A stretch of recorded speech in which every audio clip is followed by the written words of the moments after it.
So, and I see another question coming in from Denise talking about the height of heels. They're high. So and they're low. They're high and low, right? So if you're going to go out, say you're not going to change your shoes during the day, and you really want to look just sexy that day, and you're going to rock a really high heel. With yours, they're comfortable. You're not. I do make every shoe with a latex inside. It's a special rubber, comes out of a tree, it's natural, so it doesn't cause foot issues, and it's also very memory prone. It will bounce back to its regular thickness, and every shoe is made with that, even a high heel platform. That'll help the shoe wear well. But as far as what height to wear, that's the wearer's decision. Okay. I mean, I remember marrying my wife in 4-inch heels. Today, she chews me you out. You were in 4-inch? Well, that's... She was. I'm only in 4-inch heels when you don't see me.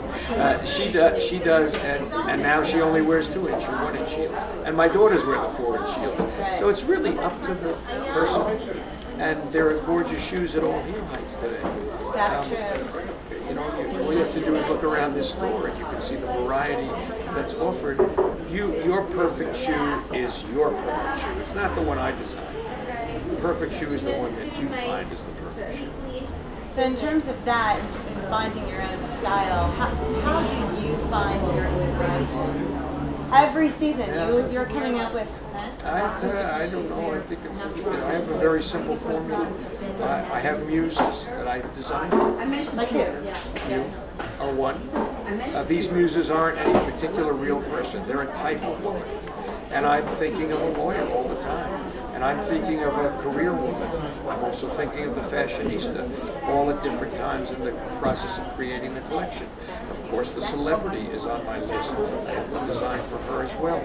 I have to design for the bride. As I told you, we first meet our customers by making so many bridal shoes. And if I continue to think for my customer, I don't see how I can strike out. I'm designing for the woman I want to sell to. I'm not designing just for me, or I'm not sitting in a room saying this is what every woman has to wear next year. I'm actually going to stores like this. Here we are, first week in October. This is the third customer of mine that I visited this week alone. I want to speak to you. I want to know what you love. Then I can design shoes for you. So as you're walking down the street, you're getting inspiration. In restaurants. I often say, oh, I met you, didn't I? Because I recognized her shoes. Oh. Didn't I meet you earlier today? It was because I recognized her. And I bet no woman doesn't want to talk to you about her shoes. Unfortunately, that's an affliction I have. Oh, poor you. I feel awful for you. So let's see what other questions we have. Is there anything from the past? I've been really obsessed with 70s lately. Okay. Is there anything that you see that you wish would come back? I'm a student of fashion. You have to be if you're in this business. I study it all the time. But I don't ever try to recreate something as it was done, because we're not the same as our parents, and they weren't the same as their parents. There's a lot of wealth to be drawn from the past and history and experience in design and footwear, and I use that, but I always try to modernize it. And I don't think that we can think of a period and say this year we should look like the 70s. There could be an item, group, within a collection that is inspirational from a certain movie, a certain period, a certain person. But it's foolish to think that we can recreate what another era found successful.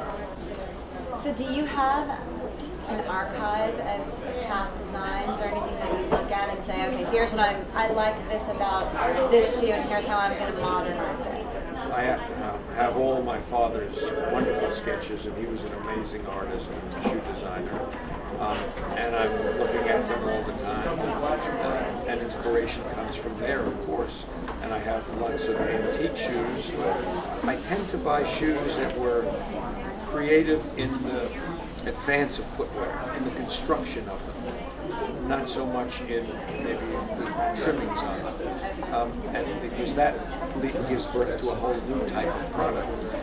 And they're one of 1,000 ways that I, or probably any designer, gets inspiration for product. For me, the principal way is thinking of who I'm designing for.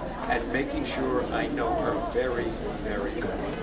Isn't it hard to marry this practicality with the beauty of the shoes that you do design? And that, to me, that seems like that a lot of people miss it too. Maybe I had you know, you try to make something good out of something tragic. I didn't plan to be a shoe designer. It was a hobby for me, painting and drawing. I didn't expect to work at it. I actually went to business school. I went to the University of Pennsylvania and graduated from their business school, their Wharton School. I was going to break the bank on Wall Street. And unfortunately, when I got out of school, my brother, who was my father's partner, and he's the shoemaker, my dad passed away, and he asked me, "Could you sketch me shoes, Stu, maybe, you know, until I find myself a designer?" Well, women loved them, and I got hooked. And it was the end of graduate school, and I was off to the shoe design. So I bring my business head with my design head, and that's how I built the company. Truthfully, most designers have a business partner. I'm my own business partner. So maybe today I'm thinking about how great I can make you look in your boot or your shoe, but tomorrow I'm going to think about how well I can get you to buy 5 pairs instead of 2. That's a rare combination of an artist and a business head. I think it helps me be a better designer as well. All right, so I think we're running out of time, but as you can see in the background, there's a crowd. There's a crowd of women shopping right now. What do you think is going to be the bestseller today? What do you think is the zeitgeist of the shoe feeling at the moment? It's going to be boots or a little low heel, kind of easy to wear, go to teach it or go to be a lawyer kind of shoe. But when we add up all the boot sales today, they will dominate.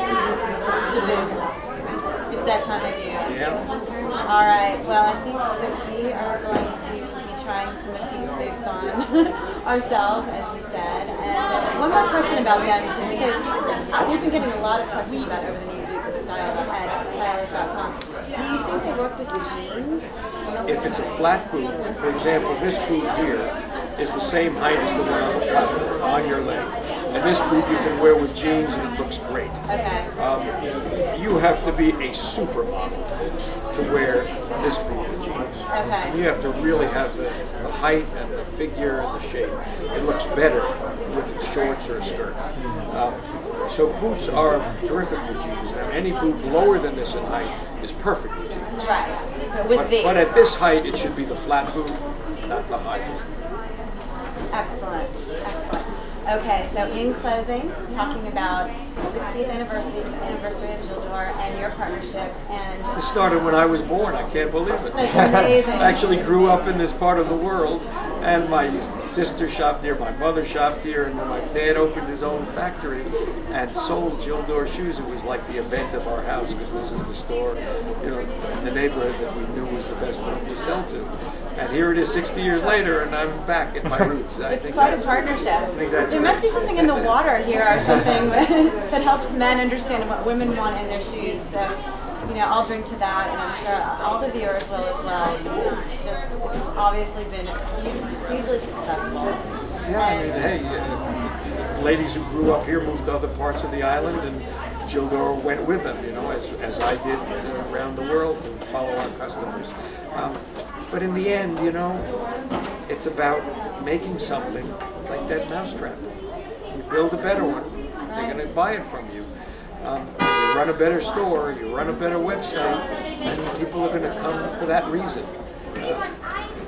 Service in the end pays more than anything else. Seems very true, obviously, it's being shown there. And in terms of shopping on the web, again, the fact that your shoes are true to size, consistent fit, and I'm sure Gildor would say that's probably a huge appeal too, and has something to do with the longevity of your relationship. You don't want to have to send them back. I hate that. Yeah, we don't want you to send it back either. Right. And you're saying that you have a very, very low rate of return with returns. Yeah, so. Try to make them true to form. I actually make widths from this wide width to the quad A width even, which no one in this part of the country buys, but around the country we sell many of them. And even if a store like Gildor doesn't buy them,